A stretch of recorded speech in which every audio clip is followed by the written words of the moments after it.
Bonjour et bienvenue sur le plateau de BITV en direct du CIMI. Pour cette émission partenaire, je suis avec Cédric Nicard, fraîchement nommé directeur développement durable chez CBRE France.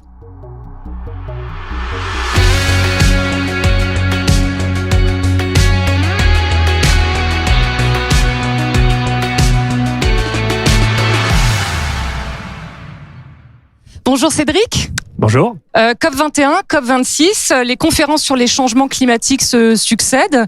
Mais où en est-on de la décarbonation du secteur de l'immobilier ? Alors l'immobilier est sur une pente ascendante. À partir de la COP21, on a vécu une première phase qui a permis aux acteurs de l'immobilier sur toute la chaîne, les promoteurs, les foncières, les gestionnaires, de prendre des engagements pour aller décarboner leur activité. Depuis la COP26, on passe à l'étape suivante, qui est finalement l'étape de réalisation des actions, et notamment grâce à un catalyseur réglementaire qui s'ajoute aux promesses et aux convictions des acteurs, qui sont notamment sur le secteur tertiaire, le décret tertiaire qui impose des obligations de diminution des consommations, et un pendant avec la loi climat et énergie sur le secteur résidentiel. D'accord. Et outre la conviction de chacun, y a-t-il un intérêt financier finalement à décarboner le secteur ?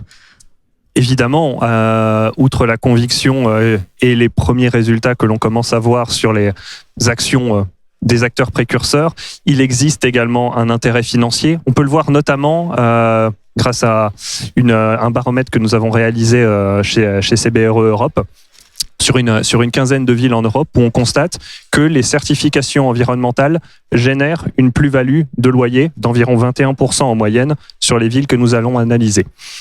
C'est une des actions révélatrices effectivement de cette valeur, mais je compléterai également avec une autre valeur qui va être, quand on se met en position de faire du développement durable, on se met dans une position d'anticipation des réglementations. Et lorsqu'on anticipe ces réglementations, on en maîtrise beaucoup mieux les coûts dans le temps. D'accord. Et toutes les villes ont la même prime de location ?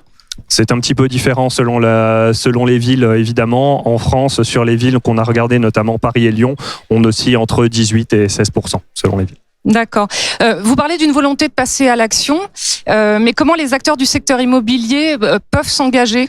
Alors chez CBRE, nous considérons que nous avons une responsabilité étendue pour accompagner nos clients, aussi bien dans les prestations de conseil et de services. Donc nous avons tâché de nous lancer dans l'exercice de l'exemplarité, et nous avons pour cela publié quelques premiers retours d'expérience dans notre rapport RSE publié il y a quelques semaines, où nous parlons notamment des quelques leviers qui peuvent être appliqués en construction, en rénovation, en exploitation, et notamment, on va y parler d'implantation d'énergie renouvelable, de maîtrise des risques climatiques, de limitation de l'empreinte carbone dans les choix des matériaux ou dans l'exploitation.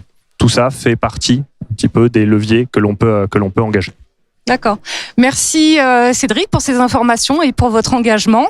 Merci à vous de nous avoir suivis et à bientôt sur BITV.